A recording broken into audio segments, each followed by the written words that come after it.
Stand by recording. Oops. You idiot, you just recorded it. Okay, I'm done. Oh no, never mind. It's still red. I see the red freaking... I'm not being stand by. That's not recording. Crap. You're a dumbass. Hello, and welcome to the Tom and John International News Broadcast. Today, we are going to be exploring Brazil. It is a very good country. Brazil happens to be the 5th largest country in the world and takes up nearly half of South America. Originally the home of numerous Amerindian tribes, Brazil was ruled by the Portuguese after their arrival in 1500. Political independence of the sort came in 1822, but a form of monarchy sponsored by Portuguese royalty and featuring a self-styled emperor of Brazil existed until the First Republic was declared in 1889. Brazil has two major and several minor regions. In the north is a vast tropical area, once an island sea, drained by the Amazon and its more than 1,000 tributaries. Occupying the entire northern half of the country, this river system passes through the vast regions of rainforest. A greater variety of plant species grows here than any other habitat in the world, and the forest is home to a phenomenal range of animals and birds. More than 1,000 bird species are found here, and as many as 3,000 species of fish swim in the rivers, along with other animals such as the alligator, freshwater dolphin, and the endangered manatee. That is correct, John. Thank you. Traditionally, rural activities continue to be important, the rural sector employing 29% of the labor force. Brazil is the world's largest producer of coffee and Brazilian livestock. Brazilian livestock numbers are among the world's largest, mainly cattle and pigs, but trends show a steadily falling agricultural contribution to gross domestic product. Industry is increasing in importance, particularly manufacturing, with 90% of power coming from a hydroelectric scheme. Despite some development of domestic sources, gasoline is still imported. Brazil attempted to substitute ethanol made from sugar.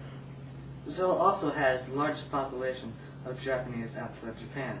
Most people are Roman Catholic and Christian. There is also a variety of African people.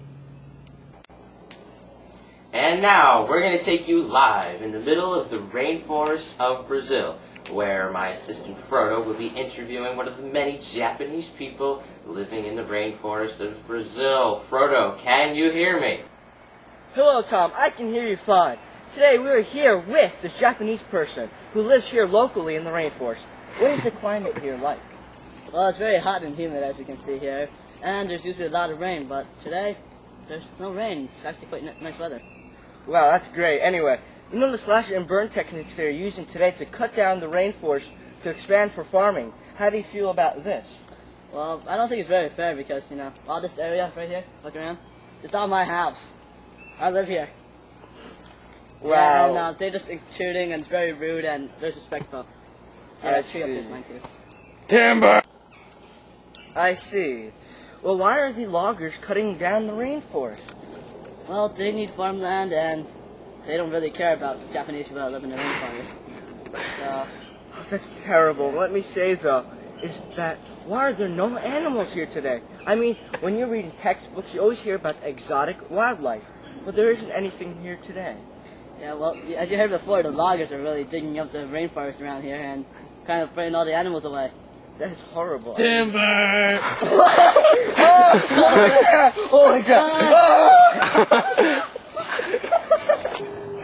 Back to you, Tomas. Well, Frodo, thank you for that amazing interview. I learned a lot of new stuff, and I hope you make it out of there all right. Now we're going to take you to a construction site inside the rainforest where they're slowly chopping down it. Frodo, I see you made it out of there okay. Where are you now? Well, hello, Tom. We currently are at a construction site in the Amazon rainforest. Here we are with a Japanese worker. How do you feel about the cutting down and slash burn techniques you are using?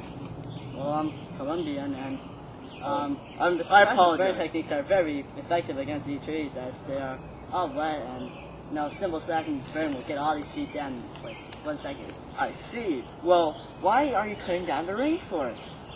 Well, there's not much land in Brazil that, besides the Amazon, because the Amazon's so big, so cutting them down is actually like the most perfect solution to everything. Is that an excuse because you want more farmland and also more paper and everything to make more money for your country? Yes. I see. Anyway, this construction site for a house in the rainforest. See, we use many tools, and I see you value safety very much. Yeah. That's why I have this yellow hard hat here. I see, it's very hard indeed. These like trees branches fall down. These things are crazy. Like, last week we lost. What about the natives who are resisting this motive of cutting down the rainforest? Well, we're getting paid to do this, and they're not. And I I say, see. you know, that's better. Plus, this is your lives because, as we heard, there isn't much fertile land in Brazil. Yeah, because but once you cut them down, there's not the fertile land just becomes non-fertile. It's really sad. Yeah, I know, because it only lasts a few years of being fertile and everything. Yeah. And these natives are also turning this thing after we get through it. I see. This must be a very dangerous job with the resistance and everything. Yes, yes. But what about the wildlife? Our future generations of Brazilians will not be able to see the wildlife that you see today. What do you think of this problem? Well, there's always zoos and museums. I see. But it's very hard to find these animals. This must be a very touching moment, isn't it? Yes. Telling your future and everything. Well, back to you, Tomas. Thank you for that great report, Frodo. And now we are going to be taking you to one of the thousands of tributaries in Brazil, and this one is the Urubu. We're here at the Urubu River. This is part of the Amazon River. Yeah. We're here with a Russian native who's been living here all his life. Can you tell us, sir, why is Brazil so diverse? Well, the Portuguese settled Brazil during the 1500s for gold and, crops and natural resources and everything. And well, a lot of Europeans came to settle here, and many black slaves were brought here to extract the resources and everything. Pretty painful. And also, a lot of Europeans came here, such as I. My family been living here and everything. It's been great living here. And can you tell us about the Native Americans that live here? Well, they usually come here all the time, and they just love the rainforest and everything. And they don't want to do anything horrible to it. It's just been very peaceful and everything. Great. And we've been seeing a lot of Japanese people around lately. What can you tell us about them? Well, they live here a lot also. They're just like the natives. Hi. Me and Tom are here, and we came over to Brazil just to visit all the scenery that you can see.